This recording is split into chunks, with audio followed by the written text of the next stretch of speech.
Hi everyone, my name is Shahzad Khan. और हम लोग अभी 9th क्लास के सिविक्स का chapter number 1 what is democracy and why democracy पढ़ रहे हैं।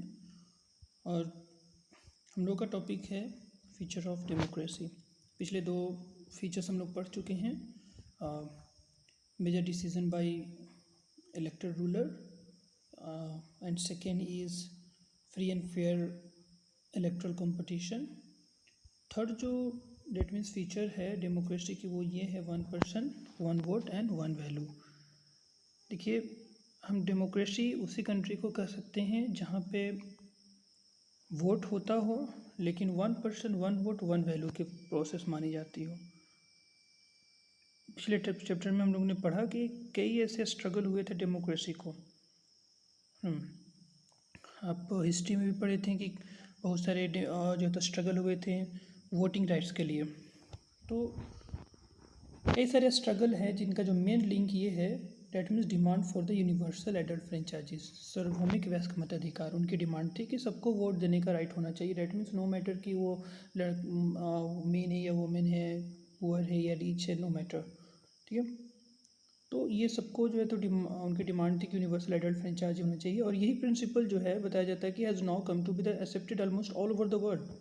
यूनिवर्सल एडल्ट फ्रेंचाइज जो है डेट मीन्स जो है तो बिना किसी डिस्क्रिमिनेशन के वोट देना, मतलब एक पार्टिकुलर एज कंप्लीट करने के बाद जो है तो सबको वोट देने का राइट दे देना ही यूनिवर्सल एडल्ट फ्रेंचाइजीज है।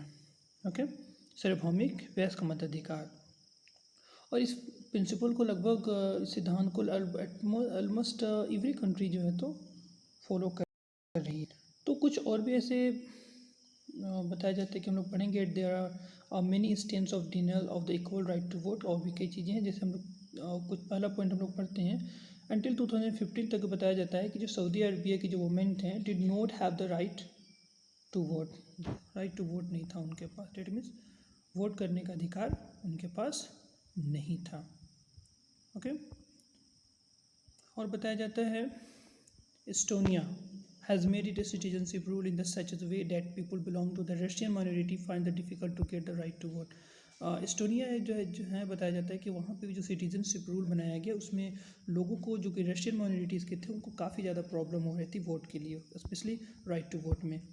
और एग्जांपल बताया जाता है कि फिजी में इलेक्ट्रल सिस्टम है, फिजी में इलेक्शन होते हैं, लेकिन फिजी में सिस्टम ये है कि जो फिजी में इंडियन है, फिजी जो वहाँ के जो रेसिडेंट है वहाँ के लोगों का वैल्यू, वोट का वैल्यू ज़्यादा है और इंडियन फिजियन का कम है। जो इंडिया से जो फिजी में लोग गए हैं वो जब वोट करते हैं तो उनका वैल्यू उनके कंपेयर में कम है। तो डेमोक्रेसी बताया जाता है कि is based on a fundamental principle of political equality. That means principle जो डेमोक्रेसी का जो मेन प्रिंसिपल सिद्धांत है वो बताया जाता है कि जो फंडामेंटल प्रिंसिपल ये है कि पॉलिटिकल इक्वालिटी होनी चाहिए। दैट मीन्स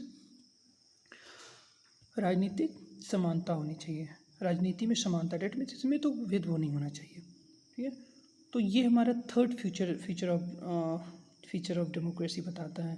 ठीक है, of third feature of democracy 1 person 1 vote and 1 value, कि एक व्यक्ति एक ही वोट दे और सारे वोट का वैल्यू सेम होना चाहिए, एक होना चाहिए।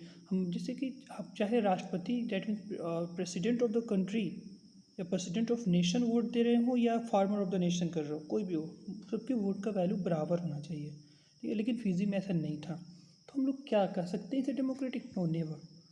तो यहाँ पे तीसरा जो फीचर ऑफ डेमोक्रेसी आ जाता है कि in a democracy each adult citizen must have 1 vote and each vote must have 1 value. Okay, third feature क्या आ जाता है कि डेमोक्रेसी में क्या होना चाहिए, सारे एडल्ट सिटीजन को जो है तो राइट होना चाहिए वोट देने का और सारे वोट का सेम वैल्यू होना चाहिए। ओके, तो इसके बारे में हम लोग और भी डिटेल में पढ़ेंगे, बट इसके चैप्टर नंबर 3 में पढ़ेंगे।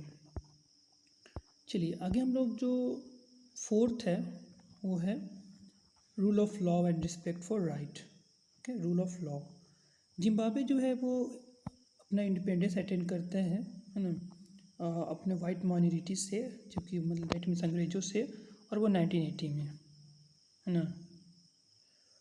सिंस देन वहाँ पे जो है तो कंट्री पे जो रूल हो उसके बाद से जो रूल किया जा रहा था वो है JNU-PF नाम की पॉलिटिकल पार्टी थी जो कि फ्रीडम स्ट्रगल को लीड कर रही थी। डेट मीन्स इनका काम, मतलब इनका जो कंट्रीब्यूशन है वो शुरू से ही रहा है जिम्बाब्वे में। इनके जो लीडर थे रॉबर्ट मुगाबे कंट्री को रूल कर रहे थे जब से देश आज़ाद हुआ था, उनका कंट्री जब से इंडिपेंडेंस हुआ था। तो इलेक्शन होते ही थे वहाँ, रेगुलर होते थे, है ना। लेकिन हर बार जेएनयू पीएफ ही जो है तो इलेक्शन जीतता है, पॉलिटिकल पार्टी जो है। प्रेसिडेंट मुगाबे जो थे वो पॉपुलर थे, बहुत ही ज़्यादा पॉपुलर, बिकॉज वो इंडिपेंडेंस में पार्टिसिपेट किए थे, वो पॉपुलर थे। लेकिन वो जो है ना इलेक्शन के लिए अनफेयर प्रैक्टिस इस्तेमाल करते थे। दैट मीन्स गलत तरीके से वोट में मतलब इंटरफेयर करना ना। तो कई साल तक जो है तो गवर्नमेंट जो है बताया जाता है कि कई साल में बहुत बार गवर्नमेंट जो है कॉन्स्टिट्यूशन को कई बार सेवरल टाइम जो है तो चेंज किया। और जस्ट चेंज करने का रीज़न क्या था? इंक्रीज देयर पावर, अपनी पावर को बढ़ाने के लिए, है ना। डैट मीन्स अपनी पावर को बढ़ाने के लिए और प्रेसिडेंट को कम अकाउंटेबल करने के लिए। जिसमें पावर ज़्यादा रहेगी और जवाबदेही कम, जवाब कम देना है, जिम्मेवारी कम और पावर ज़्यादा। तो इस चीज़ के लिए उन्होंने कई बार कॉन्स्टिट्यूशन को चेंज किया। जो अपोजिशन पार्टी थी, डेट मीन्स जो भी अपोजिशन जो डेट में अपोजिशन पार्टी जो और जो वर्कर थे उन्हें हरस किया जाता था, है ना। उनकी मीटिंग को डिस्टर्ब कर दिया जाता था। जब अपोजिशन इसके खिलाफ कुछ आवाज़ करते तो उनको हरस किया जाता, उनको डिस्टर्ब कर दिया जाता उनकी मीटिंग को। पब्लिक प्रोटेस्ट और demonstration, that means public protest करना, विरोध करना गवर्नमेंट के अगेंस्ट जो तो क्लियरली डिक्लियर जो है तो इलीगल था, इलीगल डिक्लेयर किया गया था। डेट मीन्स कि लोग जो है तो सरकार के खिलाफ आवाज़ भी नहीं उठा सकते, कुछ बोल भी नहीं सकते हैं। तो यहाँ पे देख सकते हैं कि there was a law that limited the right of criticise the president. अधिकार हैं लेकिन इतने अधिकार नहीं हैं। वहाँ रूल बनाए गए थे और रूल ऐसे थे कि कोई भी प्रेसिडेंट की क्रिटिसाइज ज़्यादा नहीं कर सकता, उसकी लिमिटेड हुआ करती थी। टेलीविज़न रेडियो को कंट्रोल किया जाता था गवर्नमेंट के थ्रू, और गवर्नमेंट जो वर्जन देती थी, रूलिंग पार्टी जो कहती थी, वही टेलीविज़न और रेडियो पे भी शो किया जाता था। तो यहाँ पे एक चीज़ और देखी गई कि there was a independent newspaper but the government harass those journalist who went against it. Newspaper थे, जर्नलिज्म भी था, वहाँ पे चल रहा था, बट जो भी जर्नलिस्ट जो थे, जो भी पत्रकार जो थे, जो भी गवर्नमेंट के अगेंस्ट कुछ भी बोलते हैं जर्नलिस्ट, तो उनके खिलाफ जो तो कार्रवाई की जाती थी, उन्हें हरेस्ट किया जाता था। सो द गवर्नमेंट जो है ना इग्नोर करती थी। डैट मीन्स इवन जो कोर्ट का जो जजमेंट था उससे भी जो है ना वो इग्नोर करती थी। That went against it and pursued जज। डैट मीन गवर्नमेंट जो है कोर्ट के भी जो है तो ऑर्डर को नहीं मानती थी, इग्नोर करती थी। और ज़्यादा प्रॉब्लम होता तो जज को जो तो प्रेशराइज कर देना। तो कम्प्लीटली जो है तो इसी तरीके से चल रहा था। तो he was force out of office in 2017। तो किसी तरीके से 2017 में उसके पावर को ख़त्म किया गया। डैट मीन्स उनको ऑफिस से हटाया गया। सो द एग्जाम्पल जो हम लोग देख रहे हैं जिम्बाब्वे का, कि ये यहाँ पे क्या है कि popular approval of the ruler is the necessary in a democracy, ज़रूरी है। ओके, इसको याद रखेंगे। डेट पॉपुलर जो है किसी भी रूलर का डेमोक्रेसी में पॉपुलर होना ज़रूरी है, but it is not sufficient. Okay, इतना काफ़ी नहीं है। सिर्फ लोकतंत्र में, डेमोक्रेसी में रूलर का पॉपुलर हो जाना काफ़ी नहीं है। आप हमेशा याद रखिएगा एक चीज़ को, यहाँ पे अंडरलाइन करेंगे और इसको लिखेंगे नोटबुक में, कि popular government can be undemocratic. जिस देश की गवर्नमेंट, कोई भी गवर्नमेंट अगर बहुत ज़्यादा पॉपुलर हो जाती है तो वो डेमोक्रेटिक नहीं रहता है, बल्कि अनडेमोक्रेटिक हो जाता है। वो लोकतंत्र नहीं बल्कि गैर लोकतंत्र बन जाता है वो। जो पॉपुलर लीडर हैं, सेकंड पॉइंट में आप इसको लिखेंगे, जो पॉपुलर लीडर हैं जो डेमोक्रेसी बेसिस पे चलते थे वो ऑटोक्रेटिक हो जाएंगे ना। डेट मीन्स जिसे कह सकते हैं तानाशाह हो जाएंगे वो। ओके, उनकी जब मर्जी, डेट मीन्स आगे बताया जाता है, if we wish to assess democracy it is important to look at the election. That means अगर आप चाहते हैं, अगर हम लोग चाहते हैं कि नहीं कंट्री में डेमोक्रेसी बना रहे, तो ज़रूरी ये है कि इलेक्शन पे ध्यान देना। ओके, इलेक्शन में किसी को भी जैसे आप अपने सोच समझ के वोटिंग करना, है ना। आगे बताया जाता है कि but it is equally important to look before and after the election. कोई भी मेंबर, डेट मीन्स कोई भी लीडर जीतने से पहले, इलेक्शन से पहले क्या कर रहा है, इलेक्शन के बाद क्या कर रहा है, इस चीज़ पे ध्यान देना बहुत ज़रूरी है, तभी जो तो लोकतंत्र बचता है। ओके, इलेक्शन जो है सफिशेंट रूम में होना चाहिए, एक नॉर्मल पॉलिटिकल एक्टिविटी होनी चाहिए, उसमें बताया जाता है उसमें पॉलिटिकल अपोजिशन होनी चाहिए। डेट मीन्स ये ध्यान देना ज़रूरी है डेमोक्रेसी में कि अपोजिशन है कि नहीं, अपोजिशन की जो पार्टी है वो अच्छी है कि नहीं, उनका जो इलेक्शन की प्रोसेस बेहतर तरीके से हो रही है कि नहीं। सो इन दिस पीरियड बिफोर बताया जाता है कि यहाँ पर और चीज़ देख सकते हैं हम लोग कि including political position in the period before election. So this required that the states to respect some basic right of the citizen. तो एक रूप में देखा जाए तो मेन मकसद है डेमोक्रेसी का कि वहाँ पे लोगों के राइट को रिस्पेक्ट किया जाए। ओके, बेसिक राइट जो है सिटीज़न की उसकी रिस्पेक्ट की जाए। अगर हम लोग जिम्बाब्वे का देखें तो क्या लोगों की राइट को रिस्पेक्ट किया जा रहा था? नहीं किया जा रहा था। बट लोकतंत्र कहता है, डेमोक्रेसी कहता है कि no, we have, that means government have to respect some basic right of citizen. So लोगों को बताया जाता है that means they should be free to think, to have opinion, to express to the public in a form of association, to protest and take other political activities. Okay,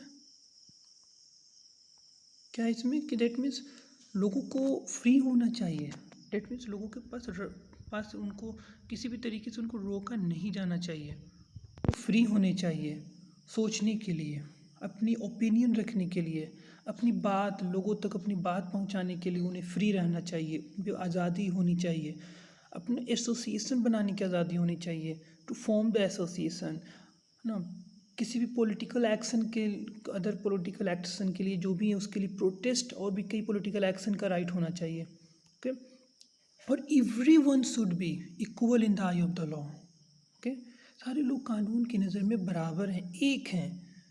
ठीक है, तो ये सारी चीज़ें बताई जाती है डेमोक्रेसी में। So this right must be protected by an independent judiciary whose order are obeyed by everyone. अब यहाँ पे ये सारे राइट जो आपको दिए जा रहे हैं, डेट मीन्स ओपिनियन है, एक्सप्रेशन है, थिंकिंग का आपको राइट दिए जा रहे हैं, इंडिपेंडेंस दिए जा रहे हैं, ये सब तभी हो सकता है, ये राइट आपके तभी प्रोटेक्ट हो सकते हैं जब उस कंट्री की जुडिशरी जो है, न्यायालय जो है वो इंडिपेंडेंट होगी ना। एक ऐसी जुडिशरी जिसका ऑर्डर सारे लोग ओबे करते हों ना, इसके बारे में हम लोग लेसन नंबर 5 में पढ़ेंगे। ओके, तो similarly there are some condition that apply to the way a government is run after the election. Okay, कुछ कंडीशन हैं जो गवर्नमेंट जो है तो इलेक्शन के बाद जो रन की जाती है, तो सबसे बताया जाता है पहले कि एक democratic government can not be whatever it like simply because it won an election. Okay, एक democratic government can not do, कहने का मतलब है कि ऐसा नहीं है कि गवर्नमेंट जो है वो जो मन में आएगा सो करेगी, नहीं। ठीक है, सिंपली ऐसा नहीं है कि वो जीत चुका है तो वो उसकी जो मर्जी सो करेगा, नहीं।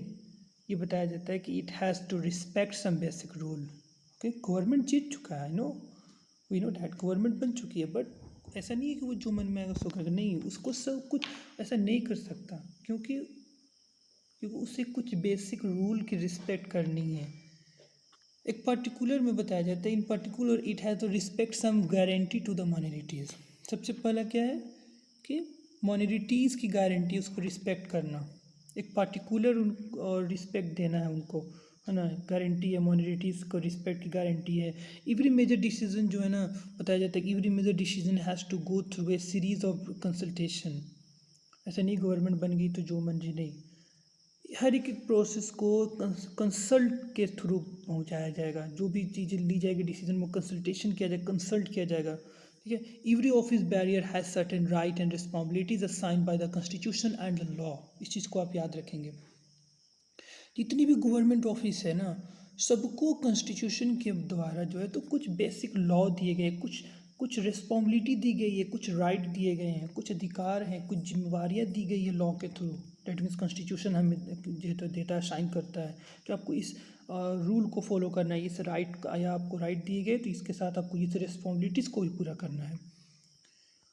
Each of these is accountability not only to the people but also to the other independent official। That means ऐसा नहीं है कि रूल को मानने की जिम्मेवारी, डेट मीन्स रूल को मानना जो है तो सिर्फ लोगों के लिए ज़रूरी है, नहीं ऐसा नहीं है। रूल जो है ना, अकाउंटेबिलिटी जो है ना, अकाउंटेबल जवाबदेही जो है तो एक एक ऑफिशियल की है, डेट एक एक अधिकारी की है। ओके, एक इंडिपेंडेंट ऑफिशियल की भी जिम्मेवारी है कि उसको भी रूल को फॉलो करना है, उसको भी संविधान के प्रति जवाबदेही रखना है। इसके बारे में हम लोग चैप्टर नंबर 4 में पढ़ेंगे। तो दोनों both this aspect give us that fourth and the final feature of democracy. एक हम लोग जिम्बाब्वे का पढ़ चुके हैं, है ना, और भी एक चीज़ और जो है हम लोग जुडिशरी के बारे में पढ़े। दो चीज़ें जो हम लोग पढ़े ये फाइनल बताते हैं, फाइनल है feature of democracy. That means क्या है कि democratic government rule with in limit set bye constitution law and citizen right. That means एक लोकतंत्र वही देश कहला सकता है जो एक संवैधानिक कानून के बेसिस पे चले और सिटीजन की राइट को ध्यान में रखे, है ना। जो गवर्नमेंट जो एक लिमिट पे चले, that means constitutional law and citizen right की लिमिट है, डेट मीन्स को एक लिमिटेशन दी गई है कि आपको ये करना है, तो उसी के अंदर जो गवर्नमेंट काम करे, जिस कंट्री में ऐसा काम होता हो उसे हम डेमोक्रेसी कहेंगे, otherwise we can't this as a democracy. Okay, तो ये जो आप पिक्चर देख रहे हो ना, इसमें कई सारे मैसेज छुपे हुए, इसके बारे में आप पढ़ेंगे और भी हम लोग इस बारे में डिस्कस करेंगे। ओके, तो अगले क्लास में हम लोग बात करेंगे समरी डिफिनेशन के बारे में। हम लोग जानेंगे क्या क्या डिफिनेशन में इस तरीके से जो हम लोग बात पढ़े हैं उसका पूरा मायने हम लोग देखेंगे। ठीक है, तो मिलते हैं अगले टॉपिक में, हम लोग बात करेंगे अगले क्लास में। Thank you.